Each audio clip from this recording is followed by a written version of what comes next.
Hi, good evening. Stini Norkia from Bintulu, Sarawak in Malaysia. Just tonight, the previous video I discussed about myself, but tonight I just want to give a small introduction and some feedback. Meeting my wife, my Filipino wife. 2017, I've been invited to Bintulu at Pertama Ferroalloys smelter for an interview as a senior maintenance manager. I've came down from South Africa for the interview, and they booked me in a hotel. Went to the factory for the interview. It went well. That evening, the owner of the factory convinced me to accept this position and offered me this position with a good salary. But that night we went out for dinner, and after dinner, I'll never forget, we went to a musical bar. They call it 2H, and we were sitting there, all of us drinking some beer, and some of the Japanese drinking some, because some owners of the business and some of the senior shareholders was Japanese. We drinking whiskey, and it was nice music inside the bar. And the next moment there came a girl, and the owner introduced me to this girl. She's a Filipino, and he said to me, "Man, I want to introduce you to her." And he told her, this guy is coming from South Africa. And that night I've met Christy, my wife. That was about October 2017. I started to work at Pertama in 2017, December 2017, and we went again. I think it's the first night I've been here. We went to 2H, the musical bar, and I met Christy again there, and we had to talk, and on a frequent basis we meet each other.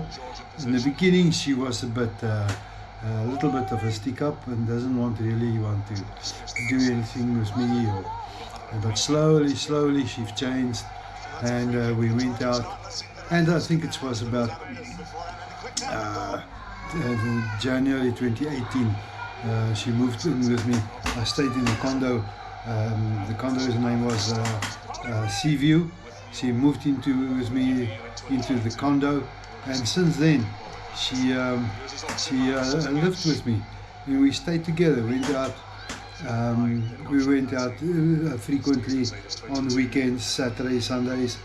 But in the meantime, because I love sport and very active, always in South Africa, done mountain biking, done a lot of mountain biking.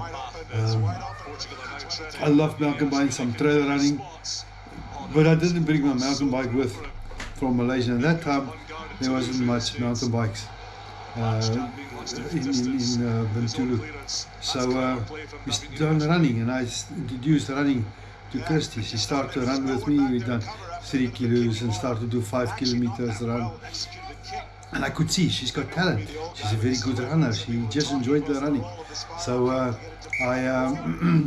we done a lot of running, and I think the EcoFit in 2018 was her first trail run race. I think it was 30 kilometers, and she was second of all the women. And I could see this girl has got really talent, and I motivated her, bought her a GPS soon to watch, sport watch, starting to do more and more races around Bintulu and Sarawak. And I know one weekend was 2019, if I'm correct, we flew to Kuala Lumpur. We done a trail run there. It was raining a lot of raining. I remember that evening was a night trail run in Kuala Lumpur, Putrajaya. And she done also very well there. She got lost a little bit, wrong turn off, got lost, and that was one of her very big major trail runs. And from there on, our relationship just grew and grew more and more. We done so many things together. We really developed.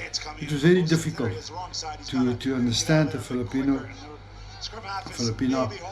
They are very emotional, and the way they built their relationships is very difficult because she never had a good relationship with her father. So it was, I could see it's very difficult to build a trustful relationship. There was a lot of jealousy, a lot of mistrust from her side, not really trusted me. She stopped work anyhow in that 2018, stopped work at the musical bar, and just moved in with me and stayed with me. And I introduced her to more, a better life. And I could see the sport was a major thing. I taught her more about, of course she's Catholic, about the Bible, about Jesus, and she learned more about Jesus and the Word of God, reading the Word of God, that she can have her own Bible. And we went to the Filipino Shepherds, it's a Pentecostal church, and she enjoyed it there. She learned more, and spiritually she grew very strongly. One evening I led her to God, and she gave her heart. She totally gave her heart to God, to Jesus Christ, and she's born again. So that was very awesome experience for her. She's got a totally new life. On the financial side, she did not have the income from this musical bar, so I had to give her allowance. I think later it was started with 3,000 and later 5,000 ringgit. Well, one ringgit is now equal to 12 peso. So, and she had to send money to a mother and a son. She had a son also in the Philippines, and a mother. So yeah, that was how me and Christy met. We had the ups and had the downs. We had lots of ups and downs. Really, it was sometimes very difficult because our age gap is quite big. It's about 32 years age gap plus minus. So that's a massive, and a culture difference.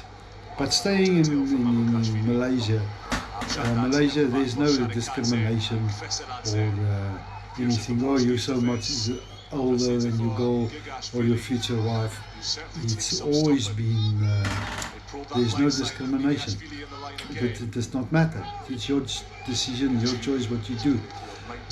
We also flew to Kuching and done lots of trail run in Kuching and Parawan and Bau districts. We done a lot of racing in Kota Kinabalu. Went to Kota Kinabalu, done the BUTM Borneo Ultra Marathon, and we done the 30 kilometer there. It was for her, she done very well. I think she finished in 6 hours. The most beautiful thing, BMT, most beautiful thing was also a very more a brutal trail run race. Awesome, very good. And we bought some very good shoes. So she developed this talent of running, and later on, before she got pregnant, she was very busy with baking pandasal bread, because she's a very good cook also. Kirsty is not just a good athlete, but an awesome cook. You can give her any recipe, she can just bake it, she can do it. She's a very good cook, and she started to prepare South African dishes. She done well and successful with that. She the pandasal bread she started to bake and sell at Buenos, at a Filipino restaurant, local Filipino restaurant, and she averaged about 100 ringgit per day, or when she sold it, she made about 100 ringgit, plus minus.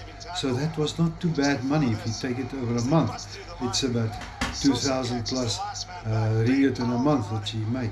So that is very good. So she started to change her from a life where she worked in a musical bar to a more athletic, regular gym, regular doing races, competing, baking bread.